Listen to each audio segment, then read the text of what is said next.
Grenoble, une explosion détruit des quartiers entiers, 1500 blessés.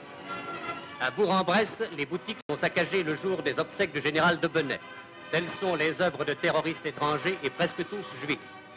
Arméniens, juifs polonais, espagnols rouges, juifs polonais.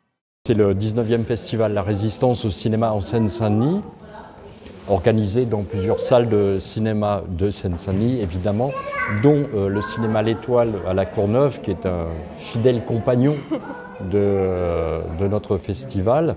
Cette année-ci, notre festival est labellisé par le comité départemental du 80e anniversaire de la Libération.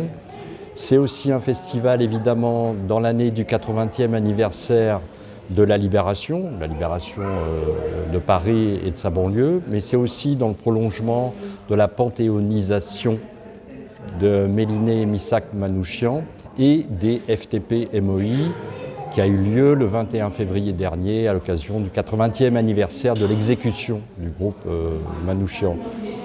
Donc comme d'habitude, ce sont les cinémas, les directeurs et directrices de cinéma qui choisissent les films et ça se passe toujours très bien. En fait, cette année, c'est un petit peu particulier, on n'a qu'un seul film, puisqu'on a choisi de proposer au tout public le même film qu'on a proposé aux scolaires, donc soit des collégiens, soit des lycéens. Tu t'en fous, toi, t'es pas juif. Tu sais ce qu'il a dit, Hitler? Qui aujourd'hui se souvient des Arméniens? Moi, ma famille, ça fait longtemps qu'elle a disparu. Mais j'ai de la chance, puisque vous tous, vous êtes devenus ma famille. Une famille de combattants qui ne laissera aucun répit à l'occupant. Évidemment, quand on s'adresse au cinéma pour leur proposer le festival, évidemment là on avait proposé à chaque cinéma, enfin à tous les cinémas, on leur a proposé, on leur a dit que c'était dans le prolongement de la panthéonisation de Missak Manouchian et de la libération, etc.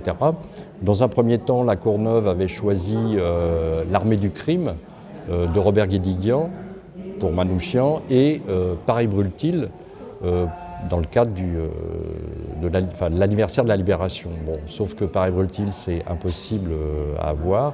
Montreuil avait aussi choisi Paris brûle-t-il, donc voilà. Donc effectivement, La Courneuve ne se retrouve qu'avec un seul film. On fait aussi en parallèle un festival exceptionnel destiné aux scolaires, lui aussi labellisé par le comité du 80e anniversaire de la Libération. Une fontaine que le seul ici qui pense à s'évader, le seul parce que c'est impossible. Emmène-moi.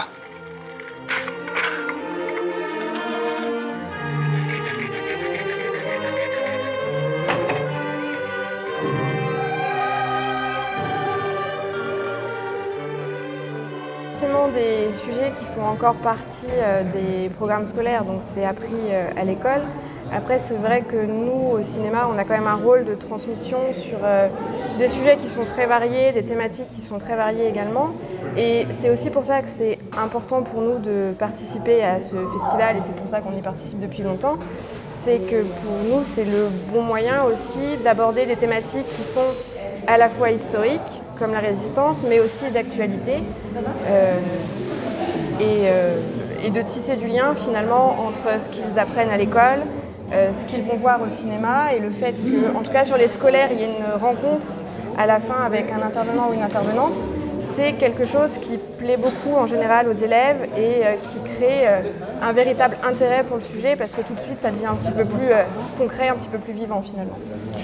Oui, c'est-à-dire que le festival La Résistance au cinéma, que ce soit pour le grand public ou pour les scolaires, notre association des Amis du Musée de la Résistance de Seine-Saint-Denis cherche toujours un historien, une historienne, enfin un intervenant, un spécialiste sur la question, de manière à ce qu'après la projection, il y a un débat avec le public, mais c'est un débat aussi qu'on a avec les scolaires, et c'est très intéressant parce on commence même avec les CM2 et on va jusqu'au lycée.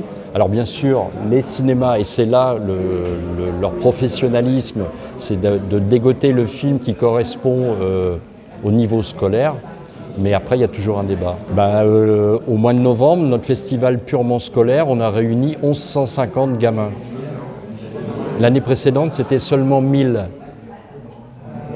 Donc, on est assez fiers de nous. Et du travail aussi réalisé par les cinémas, parce que c'est aussi eux, avec tous leurs contacts qu'ils ont dans les écoles, qu'on arrive à rassembler autant d'élèves.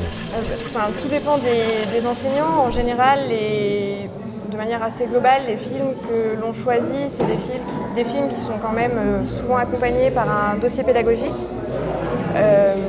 Après, nous, on transmet toujours des informations aux enseignants, que ce soit des informations pédagogiques ou des supports, etc. On essaye de leur donner des moyens de préparer la séance en classe. Après, nous, dans notre cas, c'est majoritairement des professeurs d'histoire-géographie qui viennent sur ces séances-là. Donc la plupart du temps, ils visionnent eux-mêmes le film avant et tissent quelque chose avec leur programme, leurs cours, etc. Au niveau du public scolaire, c'est très intéressant les questions des gamins et des gamines, parce qu'ils ont vu un film et ils l'ont préparé en classe avec leurs profs, ils ont préparé leurs questions et ils posent des questions, c'est très intéressant. Eh bien, je me rappelle d'un gamin à Saint-Ouen qui m'a demandé qui c'est qui avait gagné la guerre. Et je lui ai répondu, est-ce que tu as remarqué que tu ne vas jamais à l'école le 8 mai ? Et alors il a réfléchi, il dit, ah bon, je ne vais jamais à l'école le 8 mai, mais pourquoi ? J'ai dit, parce que c'est la victoire sur le nazisme. Je dis donc, c'est nous qui avons gagné la guerre.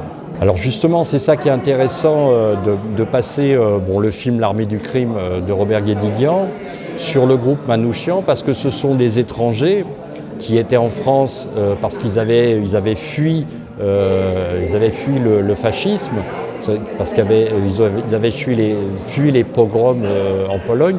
Il y avait des Juifs hongrois, des Roumains, des Italiens qui avaient fui Mussolini, il y avait des Espagnols qui avaient fui Franco, et donc ils savaient ce que c'était le fascisme. Et ce qui est intéressant, c'est d'expliquer au public et au jeune public que ce sont des étrangers qui se sont battus en France, la France qui les avait accueillis, la France, le pays des droits de l'homme, la France, le pays de la Révolution française, la Commune de Paris et le Front populaire. Et ces étrangers se sont battus pour défendre la France qui les avait accueillis. C'est pas forcément des choses dont on parle énormément, j'ai l'impression.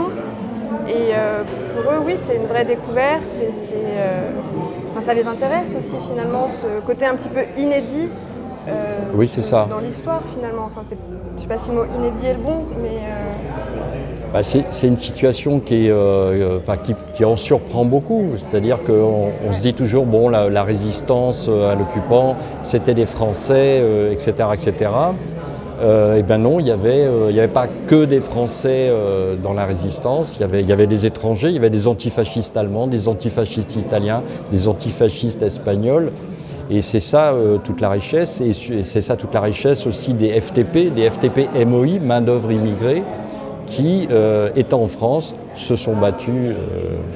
Et le plus connu, évidemment, c'est le groupe Manouchian, quoi. Ils étaient combien ? Manouchian ? Ils étaient 23. Non, le groupe Manouchian, oui, la chanson, ils étaient 23. Mais je ne sais pas combien il y avait. Alors, le groupe Manouchian, c'était vraiment sur Paris. Mais il y avait aussi des groupes FTP, notamment à Lyon, à Grenoble et à Toulouse. Il y avait des groupes FTP MOI, il y a eu des étrangers, dans la résistance. Il y avait un maquis en Ariège, commandé par le futur général Bijard, et c'était que des Espagnols. Il y avait à la fois des trotskistes, des communistes.